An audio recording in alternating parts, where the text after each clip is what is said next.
You're listening to the People Agenda podcast, brought to you by leading HR, workforce and payroll transformation specialist, Lace Partners.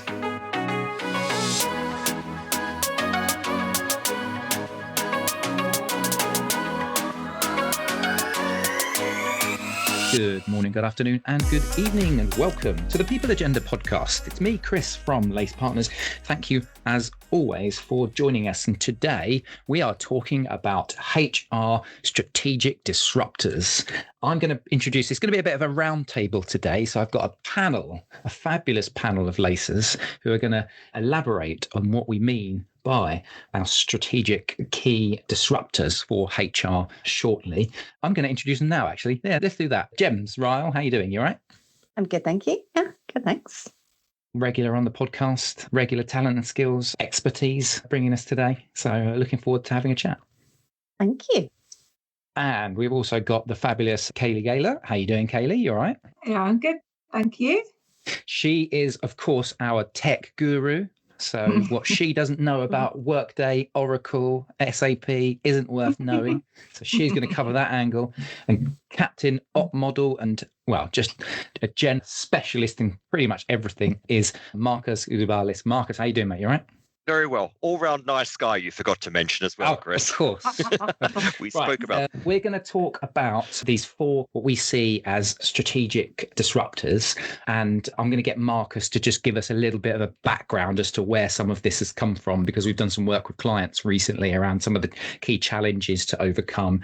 And then we'll talk through each of those disruptors. And if you're listening into this, then there's also a blog which Marcus has put together, which we'll put on the actual podcast page as well. So we elaborate that a little bit more. So if you're listening to this via SoundCloud or via any non-visible means or visual means, then please feel free to check out the blog on our site as well. Before we go into the fun of what those disruptors are and what the key challenges that HR teams are facing in 2026, though, we have our tradition on this podcast, and that is a fundamentally different question. If you're listening to this for the first time, it is a completely random, not related to HR question that I just like to make the panel squirm a little bit by trying to think of an answer as I make it up as we go. And today's fundamentally different question relates to the World Underwater Diving Chess Championship, which is taking place at the time of recording in Cape Town. The concept is that I think a weighted or leaded, whatever it is, chessboard is placed in a swimming pool,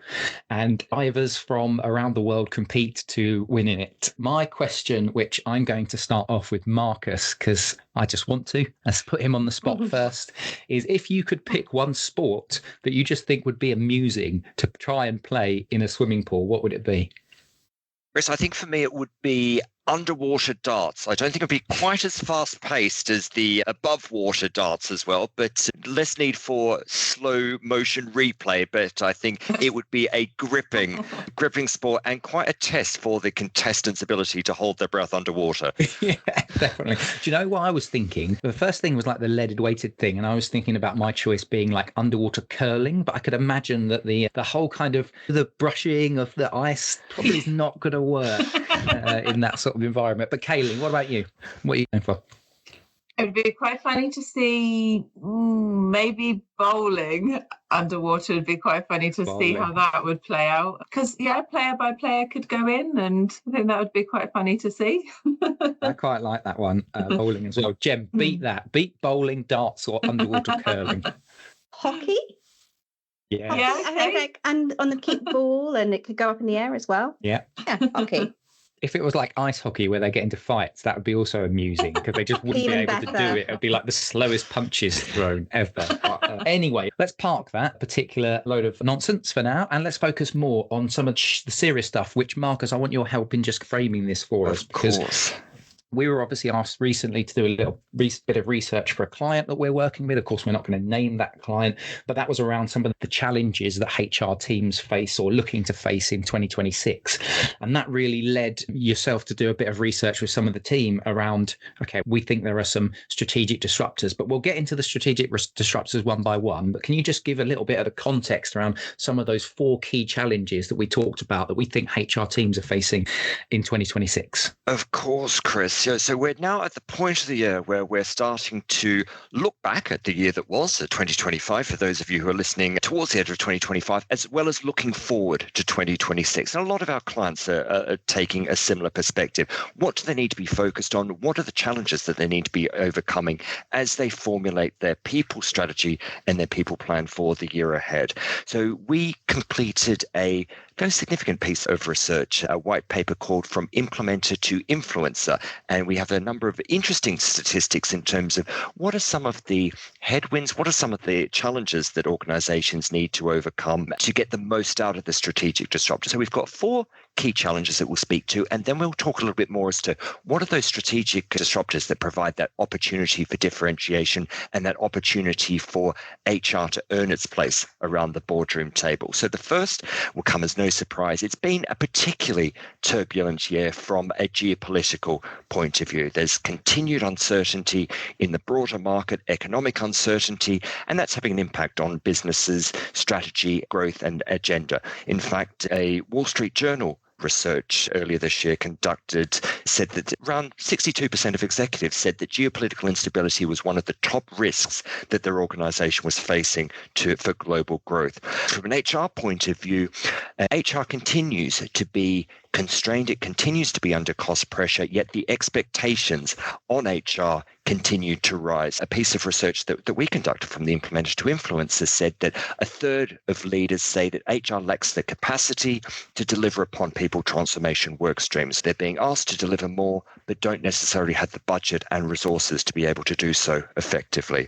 This might be a more longer term challenge that HR is facing in terms of how does it position itself as a strategic partner to the business rather than responsible for more reactive or more transactional work. And the journey that HR is on to be seen as a business leader it continues into 2025, and we anticipate into 2026. Again, slightly under 50% of business leaders see HR as a support function rather than a strategic driver. So still a significant number are seeing that HR not earning its place around the leadership team table. And then the fourth, which segues nicely to our strategic disruptors, is that technology, emerging technology and AI is the future, and HR is under increased pressure to harness the opportunities presented by technology, or they're at risk of being left behind. And again, our research from Gartner actually said that about a quarter of HR leaders are implementing an AI-first operating model. So a lot of runway still to go to embrace the opportunities provided by AI in terms of operationalizing and delivering the HR function. Which brings me nicely to our first overarching strategic disruptor, and I'll hand over to Kayley as our expert on all things AI. Perhaps as no surprise to anyone, what we see as one of the 4 overarching strategic disruptors that will continue to rise in prominence and will need to be anticipated and incorporated within the people strategy for next year is AI. So I'll have Kayley talk a little bit more as to what she sees AI doing in terms of the impact on HR and people strategy into next year and beyond. Kayley. So I guess the first key things is it's really affecting how we operate and how we're going to operate going forward as organizations, especially in HR. As you're saying, Marcus, we've got to start thinking about how does this change the work? How do we then use AI to bring out the capacity release and help HR teams actually focus on different strategic areas? But one of the key factors is starting to navigate the noise around AI, because it's a lot of noise in the market and organizations don't always know where to start or how to unlock the value of AI. So that's one of the really key things that I like to just focus on first, around how do you look at prioritizing the right areas to use AI to really unlock the value, because actually it's starting to really, when we start looking at AI being like the HR teammate, I think it's really important to look at where it's going to drive the most value and how they work collaboratively together. But in order to do that, it's some of the fundamental change in the way we work around our processes to really get that value, because if we're not looking at changing the process steps, the AI won't become as valuable. So it's starting to look at how we work, what work we do as well to make sure that there is that collaboration between AI and HR. So being teammates, being together. But there are some other key areas just to consider also around bringing in the skills side. And Gemma will talk more about it. But bringing in AI, there is some skills required in the HR teams. And what does that mean? How do you use AI? How do you make use of it? How do you bring it in as a teammate? How do you work with AI as well? And making sure that you're looking at how it can bring value to your day-to-day job as well as the wider piece. So some of the key things are like where organizations have brought in co-pilots, for example, and it's starting to understand what you need to make that really work as well, because actually some of the data and the knowledge is really key. So for example, if you haven't done some work around your people data, the AI doesn't bring all of the great value it can bring. So it's some of the prerequisites as well that are really important to think about. So it really does drive some of that value and really help release some of that capacity for HR teams. The other key area just to flag as well is often why it scares people to get started with AI as well. It's just around the ethical side, the regulations as well. That's always really important. And it can feel a bit scary, but actually some of that is evolving quite quickly.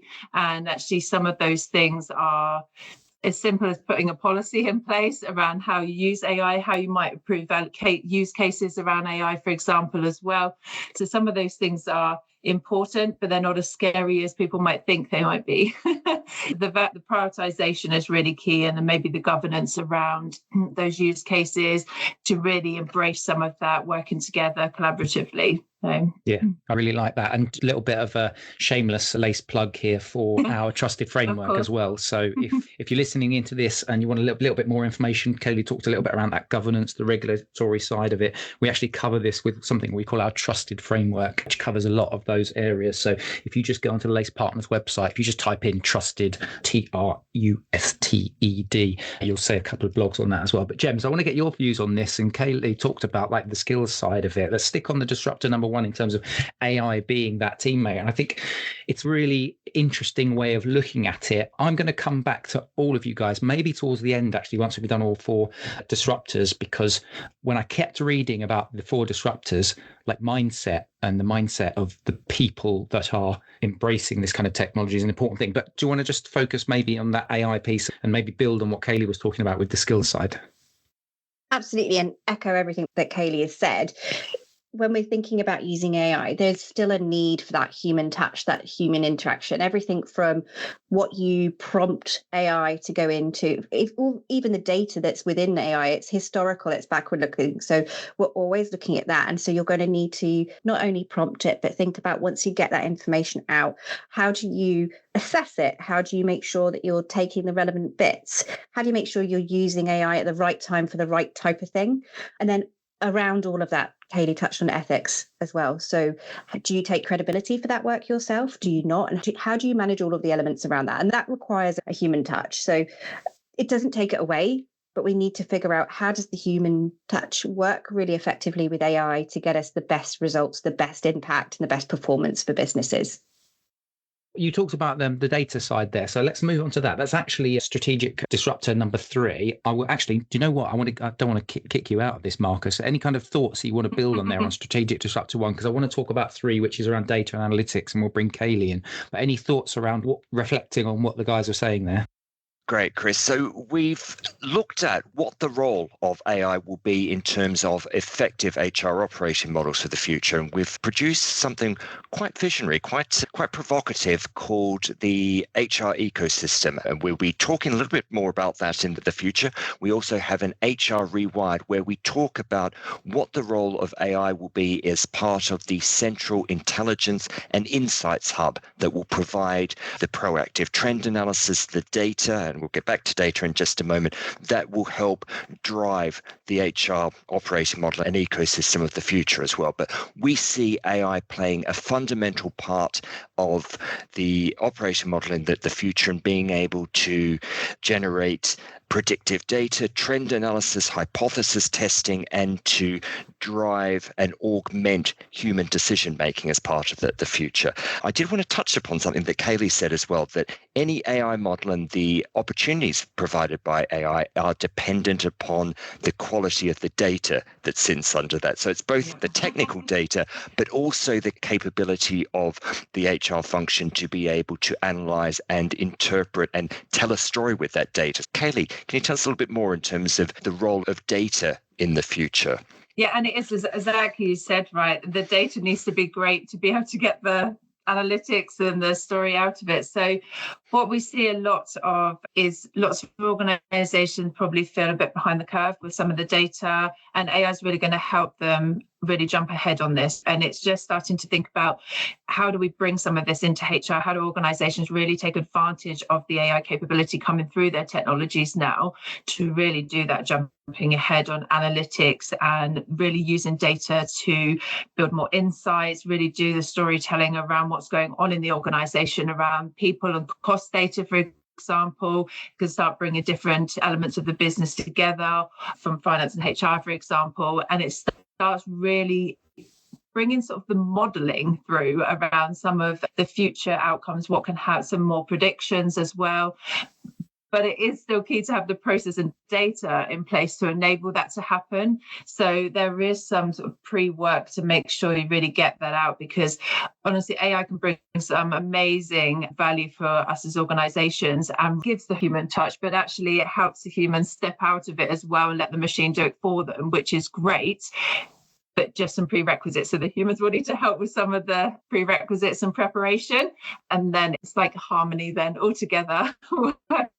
Data, humans and technology to bring some of the future ways of working around it. But it does mean that actually with that data side of things, it means HR bring a different angle in the business. Hopefully we're bringing some of those insights, some of that storytelling and some of those predictions. It really positions them differently in the organization and really gives them a different voice by bringing some of those people predictions in, but also being able to embed other parts of the data. So depending on how their organization is set up, but cost and people data, as I said, is really fundamental for most organizations to bring together. So some of that is really key to take advantage of AI going forward as well.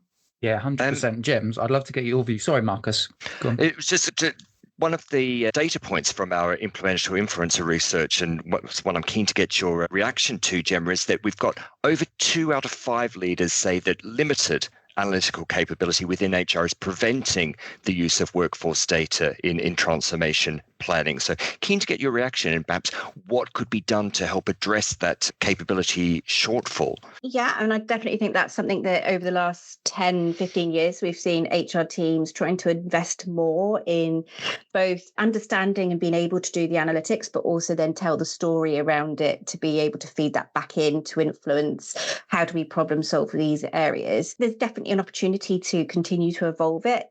Often HR teams find it difficult to find the time to retrain, upskill and think about these, and often specialists are brought in alongside. And so it's about how do you partner better and how do you upskill over time and on the job. So it is an area we're seeing more people invest in. But when we talk about disruptors, the ability for people to gain the skill to think about what data do we need to draw on, because there's an abundance of data out there. So part of the story and part of the learning is to be able to understand that. Then the other element is being able to actually run the data. We've got lots of technology, AI that can run data. It can do predictive forecasting for us. It can understanding some of the business challenges. What might we need to do from an HR point of view that we need to plan out, we need to model. And that's a shift in the skill sets that we've seen historically. We do need to think about that. And as I said just before, thinking about how do you take all of that information to take it back to the business and to be thinking about what does that then mean for us? What might we need to do differently? So those are all skills that you can bucket up and do smaller bits. And I think sometimes it feels like it's a bit overwhelming and you hear about people analytics and it feels like you've got to be able to data visualization. There are component parts that you can think about what different roles within your HR teams might need and think about doing it in those bite-sized chunks. I'd love to get a view, actually. And Marcus, I want to bring you in on this because just as you were talking, I was just thinking about that research piece where we talked about a lot of the challenges that HR teams say that they face is the lack of capacity. There's a question around capability, but I don't really have the capacity to take this time to be able to interpret this data and then to weave it into the story that I need to tell to the different business and multiple different stories for different types of audiences. So I'd love to get a view, and it looks like Gems also wants to jump in on as well, because what we're talking about with the AI side is obviously it's freeing me up to have that capacity. My question, and I'm happy for either Gems to go first or for Marcus to go first, is more around, from the people that you talk to, do you believe that is just one of the biggest challenges that HR teams faces, and AI obviously unlocks that? It is that people suddenly in utopia, you've got these administrative tasks that are allowing you to free up your capacity, and so you can spend more time to actually then interpret and then weave and tell the right story you need to tell. And I think you're right, Chris. And we have a lot of clients who come to us saying that their HR business partners, their center of expertise, are drawn into a lot of transactional, a lot of operational work, which is taking them away or distracting them from being able to be more strategic in their role. So yes, I think that's part of it, but I think that there continues to be the challenge around ensuring that there is the capability within the HR function to be able to interpret the data, to be the ability to tell a story with the data and be confident in the use of that data as well. And for AI, to use Kayley's previous reference, to act more as a teammate. So for AI to provide the data to augment the decision-making process from the HR function. So to provide that sophisticated, real-time and proactive analysis that the HR function, with the right capabilities in place, can then interpret that data and provide insights to the business to drive their decision-making. Gemma, what's your reaction? I've got a slightly different point, but I will jump in as always. So my view, Marcus, there is less about you've gone into the technology and the enablers in terms of what you can do. And when we think about capacity, I think it's about prioritization for the organization. And see, HR, you opened with, sometimes the expectation is it's still support, and therefore you've always got to deliver value. You've always got to deliver the baseline accountabilities. And so when we think about it, it's about how do you prioritize the opportunity to upskill, to retrain and give that, and what do you drop as a result, and the risk and the level of comfort that HR teams have to create that capacity is often then dropping a service or reducing a service back into the business. And so there is that balance of trying to do both. But Kayley, I think you had a point in reference to Marcus's pieces earlier. Yeah, and it links to some of the skills piece. I just want, because actually AI is going to bring so much more in around where some of the skills might be lacking a bit around telling the story from the data. And actually, whereas quite a few years back, we would really need that skill set to be able to analyze the data and tell a story. AI is going to help plug some of those gaps. The human touch is still required to really understand it, to present it. But I think AI is really going to help bring up that skill level as well around what the data is saying, why it's saying it, the evidence-based decisions that are pointed out because of that. It will help with some of those, what are those key decisions to make from what the data is telling us as well. So that will be great value, right, going forward. I think that's going to be awesome to see organizations really utilizing that. So yeah, I'm hoping it is actually going to be a great thing for skills as well. Yeah, 100%. Now, we've got about 5 minutes left. We've covered a lot of AI, and obviously we've talked a little bit about the natural links between, you've got to get your processes and your data and the data into your systems and the way in which you're doing the work in order to inform AI in your approach. Marcus, I want you to just touch on strategic disruptor 2, if that's all right, which is all around agility being embedded into the DNA of HR. So if you can just touch on that. So just for you guys as a reminder, our 4 strategic disruptors are AI as number 1, agility as number 2. We've jumped between 1 and 3 because of the natural link with them, with data and analytics being the 3rd. And then the final one, which I'm going to get Gems to touch on, is that human touch. But we've touched on that already. But Marcus, talk us through about this, the second disruptor and that agility piece. Absolutely, Chris, and thank you for that very touching intro. So agility is a watchword that we've been hearing over the course of the year. might remember at the beginning of this podcast, I made reference to the ongoing geopolitical uncertainty, economic uncertainty. So as a result, organizations are having to pivot in terms of the strategy, their objectives, and equally HR needs to be agile to be able to position to where it can add most value within the organization. So we're seeing a lot of organizations wanting to put in place agile consulting pools, for example, and the most progressive organizations, and where we see this going in the future, is that organizations will form multidisciplinary pools, of which the silos will be broken down between various functions. HR will form a key contributor to multidisciplinary, multifunctional pools to help to deliver against these rapidly shifting demands. And again, the data point from the research that we conducted earlier this year,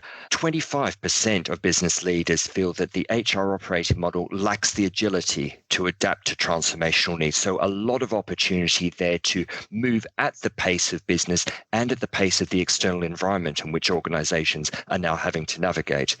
Gemma, what's your view in terms of the skills required to operate within a more agile operating model in the future? As we see things change at a much more rapid rate, we need to get everyone ready for change. So there's a bit of a mindset change that needs to happen, not just as a skill, but from a people leader perspective as well. We start to go into the human touch piece again here, but from a people leader point of view, they need to help the teams through the change to think about what they could lead through, what's the future, and how to adapt at speed. So they need resilience, they need to have empathy, high emotional intelligence in all of that. So as you start having to have that agility, the human element to be able to support the speed of change and the directional change is going to be really important. So we talked a little bit about the capacity piece. We're going to embed AI into a way of working, and that's going to free us up in this utopia, free me up as a HR professional so that I'll have more time to be able to interpret data and then tell my story to different parts of the business. But actually also one of the things we talk about is that the actual capability, and our HR teams, do they have the capabilities within their skill sets to actually deliver on some of this pace of change? Kayley, I'd love to get your perspective, or Gemma maybe as well, just as we wrap up as well. But I'll kick off with Kayley about, from what you see when you talk to clients, I don't know if this is a leading the witness type question, or not, but do you feel like perhaps not the clients that we work with, but HR teams in general across businesses that we come across, is that mindset there, that there are the skills within the businesses that have the capabilities already? Is it just a we don't have the time capacity question, or is there a capabilities question as well? So I think from a technology perspective and the kind of support model side in HR as well, often those organizations that have the HR sort of technology and data support model within the function have that data and technology mindset. So bringing in some of the AI and human elements to work collaboratively will come quite naturally to them, because they have the methodical mindset around you need a data source, you need to analyze it to provide insights and outputs, which is what an AI agent would do as well. So there needs to be some maintenance of agents and assistants that are set up in your technology, and having that mindset, the upskill is minimal if people have got that mindset. So I think that's a really key thing that will already exist. But when it sits in IT, because that's in lots of organizations where that capability sits, that might be where HR may need to bring in different skills. For example, if they want to drive some of the AI agenda through their HR technology, for example, or they utilize their IT teams, there's going to be some discussions there around how that's going to operate for them, and whether the skill should sit in HR, IT, or broader across the business, because AI will be a part of everyday life in all parts of the business going forward. So I think it will just be from HR how some of it's maintained as well, and the data side, because that's going to be critical to make sure the right insights and the right value is coming from the AI. Absolutely. And then in terms of the skills for HR, we're seeing across the board, not just in HR, the life of skills is reducing constantly. So to Kayley's point there, continuous learning, that learning mindset of continuously thinking about what's next. Parts of HR might think about AI a little bit more naturally than others, and others might be thinking about, okay, so what does that mean for our people leaders, and how do we think that they're going to need to move? So they might not need to know about AI, but they might need to know how AI is going to impact their leaders to think about what they might need to do. So those are the skills that we'll see evolve. Some are bigger leaps than others, but it will be constantly shifting. So HR is going to need to shift its mindset to continuous learning and building the capacity in to do that. Yeah, absolutely. Marcus, just as we wrap up, because we have probably just over time a little bit, but I want to get some kind of any final thoughts from yourself. Just as we were talking about that capability piece, we touched on the human touch part of it. You've got a bit of a free swim here, just as we wrap up. Any kind of final reflection pieces?